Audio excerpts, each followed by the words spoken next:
उमर, इसको सिर्फ कवानीन से कंट्रोल किया जा सकता है या उसके अलावा कुछ और करना पड़ेगा? मैं आपको इस पे बताता हूँ। एक तो जो फ़रहान ने बात की ना, ये तो एक पूरी दुनिया में जिस तरह पहले थी ना असले की दौड़, अभी तो ये इंफॉर्मेशन वारफेयर भी चल रही है कि मुख्तलिफ जो ममालिक हैं, अमेरिका वाले जो हैं वो रशिया पे और चाइना पे भी इल्ज़ाम लगा रहे होते हैं। अच्छा, इसके अलावा इसकी एक अपनी इकानमी भी है कि कई लोग दे डू इट फॉर यानी कि फॉर अर्निंग। कि 2016 में जब ट्रंप का काम शुरू हुआ और उस टाइम ना कुछ वेबसाइट्स थी कि जो बहुत ज़्यादा वायरल हो जाती थी उनकी स्टोरीज़ उधर अमेरिका में, तो बज़फीड का एक सोशल मीडिया एडिटर था, उसने उनको ट्रेस करना शुरू कर दिया। तो पता चला कि वो ट्रेस करते करते ना वो मकदोनिया पहुंच गया, मैसिडोनिया। उधर उनका एक छोटा सा कस्बा था, उधर 2 लड़के थे जिनका आईटी के साथ ताल्लुक़ था, वो चला रहे थे। तो उनका कोई ट्रंप के साथ दूर दूर का ताल्लुक़ नहीं था।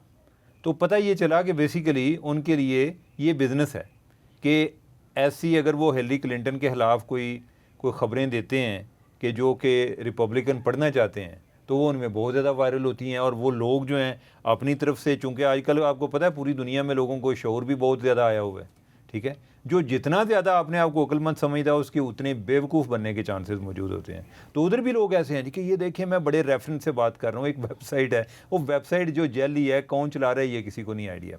अब जो आपने बात की है कि क्या लॉ के अलावा भी कोई और तरीका है, लॉ के अलावा एक और तरीका है, यानी कि, और वो मैं कहता हूँ कि आपकी फ़ेक न्यूज़ हो या ना हो, उस पे हमें काम करने की अशद ज़रूरत है। और वो है लोग, ये हमारे जो है ना सिलेबस का हिस्सा होनी चाहिए मीडिया लिटरेसी, कि जिसमें एक बच्चों को पहली दूसरी क्लास से ही पढ़ाया जाए कि सच और झूठ में तमीज़ कैसे करनी है। और जिस दौर में हम अब चले गए हैं, आर्टिफिशियल इंटेलिजेंस के दौर में, ये तमीज़ मुश्किल होती जा रही है और ये करना बहुत ज़्यादा ज़रूरी है। अच्छा, और ये सिर्फ बच्चों का मसला नहीं है, आप कोई भी बंदा ले लेना। मेरा जो प्रोफेशन है जर्नलिज़म, मेरी भी अगर ट्रेनिंग नहीं है ना कि मैं चीज़ों को कोई वेबसाइट से कोई ज़्यादा देख सकूं, मैं बेवकूफ़ बन सकता हूं। हमारे अक्सर कई बड़े सीनियर जर्नलिस्ट बेवकूफ़ बन जाते हैं। आर्टिफिशियल इंटेलिजेंस की कोई इमेजेस चल रहे होते हैं, नहीं पता होता उनको, ठीक है। तो लिहाजा ये कोई नॉन जर्नलिस्ट, इवन जर्नलिस्ट जो है उनके लिए भी ज़रूरी है और दूसरों के लिए तो बहुत ज़रूरी है, ठीक है, कि हम जो है फिर भी कोई सेंसिटाइज ज़्यादा हो जाते हैं बाकी लोगों को। अब ये देखें ना, मैं हेल्थ की बीट पे काम नहीं करता। अब जो है मैं कोई हेल्थ के बारे में कोई मुझे इन्फॉर्मेशन चाहिए, मैं गूगल करूँगा, आ जाएगी। अब वो जिस वेबसाइट से आ रही है, मुझे नहीं आइडिया कि वेबसाइट ऑथेंटिक है या नहीं है। ऐसे ही है कि जैसे एक आम आदमी को नहीं आइडिया कि वो ख़बर जिधर से ले रहा है वो कितनी को ऑथेंटिक है। तो लिहाजा ये चीज़ जो है मीडिया लिटरेसी, ये बहुत इम्पॉर्टेंट है और लोगों के जहन जो हैं वो उनमें जहर भरा जा रहा है। एक इग्नोरेंस की बुनियाद पे उनकी इग्नोरेंस को इस्तेमाल किया जा रहा है। और दूसरा एक चीज़ मैंने नोट किया एज अ जर्नलिस्ट, ये जो हमने बात सुनते आए हैं ना कि लोग सच सुनना चाहते हैं, ये भी बहुत बड़ा झूठ है। लोग अपनी अपनी मर्ज़ी की बातें सुनना चाहते हैं। अगर उनकी मर्ज़ी से, उनके नज़रियात से, या जिसको उन्होंने सच जान लिया उससे अगर कोई मिलती जुलती आप चीज़ ले आएंगे तो वो उसको सच मानेंगे। इवन जो फैक्ट चेकिंग ऑर्गेनाइजेशंस हैं, जो बिल्कुल न्यूट्रल है ना, जो राइट साइड लेफ़्ट पे किसी के साथ नहीं है, उनका भी इम्पैक्ट कम होता जा रहा है। लेकिन फॉर एग्ज़ाम्पल कि अगर एक वेबसाइट है फैक्ट चेकिंग का है, वो रिपब्लिकन के लिए फैक्ट चेकिंग करता है, वो ये रिपब्लिकन की अफवाहें नहीं फैक्ट चेक करता, वो सिर्फ ये बताता है कि डोनाल्ड ट्रंप के ख़िलाफ़ कौन सी बात जो है वो गलत है।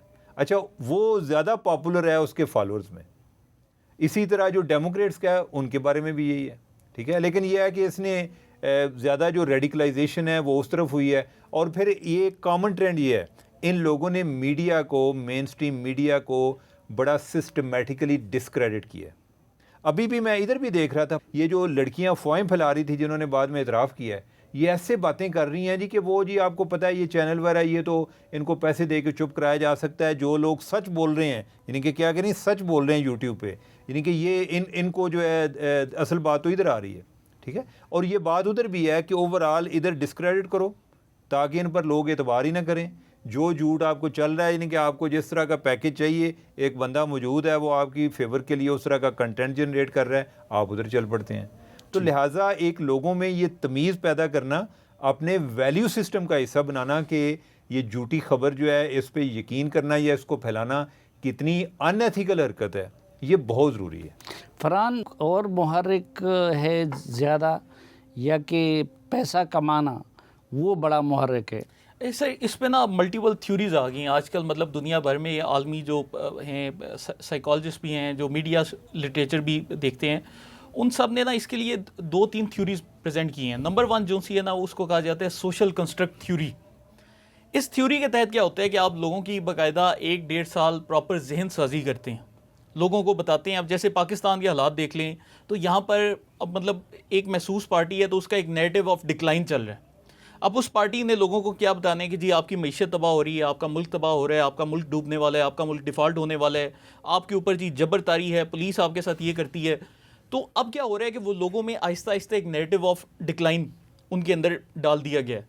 अब सोशल कंस्ट्रक्ट क्या है कि जो लोग उस नैरेटिव ऑफ डिक्लाइन को तस्लीम करते हैं, उनकी मजबूरी बन जाती है कि जब भी उन्हें कोई मुल्क के मुतल्लिक मनफी खबर नज़र आएगी तो वो बिला तस्दीक किए उसको एम्पलीफाई करेंगे। वो कहेंगे कि जी मुल्क में ये बिल्कुल ये वाक़या हुआ होगा, मीडिया रिपोर्ट नहीं कर रहा। तो इसके लिए प्रॉपर 1-1.5 साल की एक जहन साजी की जाती है। फिर दूसरी सर जो इसमें चीज़ आ जाती है वो एल्गोरिदम आ जाते हैं सोशल मीडिया प्लेटफॉर्म्स के। अब उसमें सर क्या है कि फ़र्ज़ किया कोई बंदा टिकटॉक के ऊपर या बाकी किसी प्लेटफॉर्म पे इस्लामी कंटेंट देखता है तो उसको हर वक्त इस्लामी चीज़ें नज़र आती हैं, तो वो समझेगा कि टिकटॉक इस्लामी प्लेटफॉर्म है। लेकिन कोई बंदा फ़र्ज़ किया उसमें एक महसूस सियासी जमात या एक महसूस एजेंडे के ऊपर खबरें देखना शुरू कर देता है, तो वो प्लेटफॉर्म जिसका मकसद ये है कि वो बंदा उस प्लेटफॉर्म पे ज़्यादा वक्त गुजारे, वो उसको उसी तरह का मवाद पेश करना शुरू कर देता है जैसा मवाद वो देख रहा है।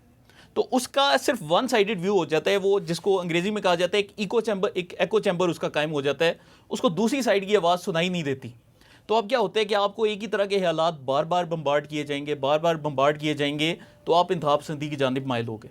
और फिर तीसरा ऑब्वियसली इसमें ये जो फाइनेंशियल मॉडल है वो तो एग्जिस्ट करता है कि आप जैसे ये उमर भाई ने अभी बात की, अब अक्सर कहा जाता है कि जी यूट्यूब पे फ़लाने बंदे के जी 10 मिलियन फॉलोअर्स हैं और वो फेक न्यूज़ फैलाता है और उसके लाखों में व्यूज़ आते हैं, तो अगर उस बंदे को जी हम चुप करवा दें तो उससे फेक न्यूज़ रुक जाएंगी।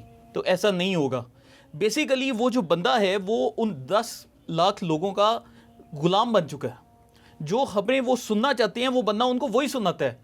अगर वो बंदा अपने बयानिए से या अपने मौक़िफ़ से हटता है और उनको सच्ची खबरें सुनाना शुरू कर देता है, तो वही जो ऑडियंस है वो उठकर किसी और के पास बैठ जाएगी, क्योंकि उनके अब जहन ही बन चुके हैं। वो कहेंगे कि ये बंदा बिका हुआ है, अब जो दूसरा बंदा है वो हमें सच बता रहा है। तो अब लोगों की जहनीत ही इस कदर डिस्टर्ब हो चुकी है कि उसको इतनी ईजीली उसको रिवर्स नहीं किया जा सकता।